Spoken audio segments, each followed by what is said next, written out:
بنیادی بات ہے، اگر رزق پاک نہیں تو باطن پاک نہیں ہو سکتا۔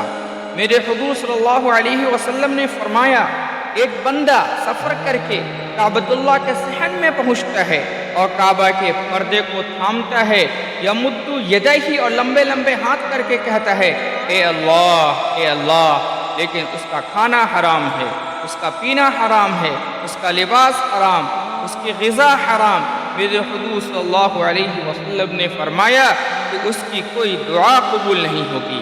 سفر کیا، کئی دن مہینے تیاری کی، سفر کی پریشانی، سفر کی مشکلات کو جھیلا، سمندر کو چرتا ہوا آگے بڑھا، ہواؤں کے کلیجوں پر چڑھ کر آگے بڑھا، مہینوں مسافتیں طے کر کے کعبۃ اللہ کے سامنے کھڑا ہے۔ صحن میں مطاف میں ہے، لیکن اس کا جسم حرام سے پلا ہے، اس کا لباس، اس کی غذا سب حرام سے دی گئی ہے، اس نے پیا حرام کا ہے، اس نے کھایا حرام کا ہے، اس کا یہ سارا کا سارا سفر آئے گا چلا جائے گا، اس کو کچھ نہیں ملے گا، اس کی کوئی دعائیں قبول نہیں ہوگی۔ سب سے پہلے عبادتوں کو قبول کی جو شرط ہے وہ عقل حلال ہے، رزق حلال ہے۔ دوسرا، رزق مقال، کہ آپ کی زبان جھوٹ نہ بولے۔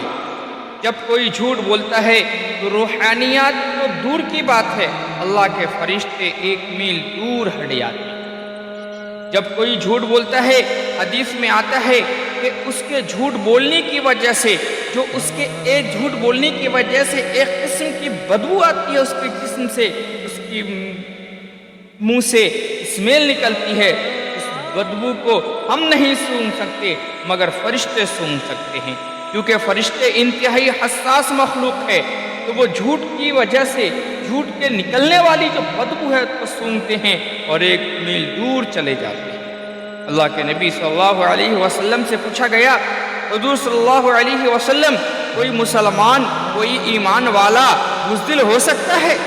آپ نے فرمایا، نہیں، وہ بہادر ہو سکتا ہے، مگر ہو سکتا ہے اس سے کبھی بزدلی بھی صادر ہو جائے۔ انسانی کمزوری ہے، کبھی انسان بہت طاقتور ہوتا ہے، کبھی انسان کمزور بھی پڑ جاتا ہے۔ پھر پوچھا گیا، حضور صلی اللہ علیہ وسلم، کیا کوئی مومن، کوئی ایمان والا، کوئی مسلمان بخل کر سکتا ہے؟ آپ نے فرمایا، نہیں، مومن سخی ہوتا ہے، مگر ہو سکتا ہے کبھی اس سے بخل بھی ہو جائے، کبھی دولت اچھی بھی لگنے لگتی ہے۔ مومن بہادر ہو سکتا ہے، مگر کبھی وہ بزدل بھی ہو جاتا ہے۔ مومن سخی ہوتا ہے، مگر کبھی بسا اوقات وہ بخیل بھی ہو جاتا ہے۔ تیسرا سوال پوچھا گیا، حضور صلی اللہ علیہ وسلم، کیا مومن جھوٹ بول سکتا ہے؟ آپ صلی اللہ علیہ وسلم نے برجستہ سڈنلی فرمایا، مومن جھوٹ نہیں بول سکتا۔ یہ ہو ہی نہیں سکتا کہ مومن ہو اور وہ جھوٹ بولے، کیونکہ مومن جھوٹ نہیں بول سکتا۔ تو عقل حلال اور صدق مقال، یہ 2 خوبیاں جو ہے یہ اہل اللہ کا خاص امتیاز ہے۔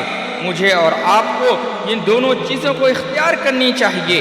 ہمیں ہر وقت سچ کا ساتھ دینا چاہیے، ہمیں ہر وقت سچ بولنی چاہیے، اور ہمیں چاہے کچھ ہو جائے، روزہ رکھنے پڑے، کھجور کے گٹھلیوں کو چوس کر پانی پینا پڑے، ہے منظور، مگر حلال کا رزق منظور ہے، حرام کا رزق منظور نہیں۔ اللہ ہم سب کو عمل کی توفیق عطا فرمائے، آمین۔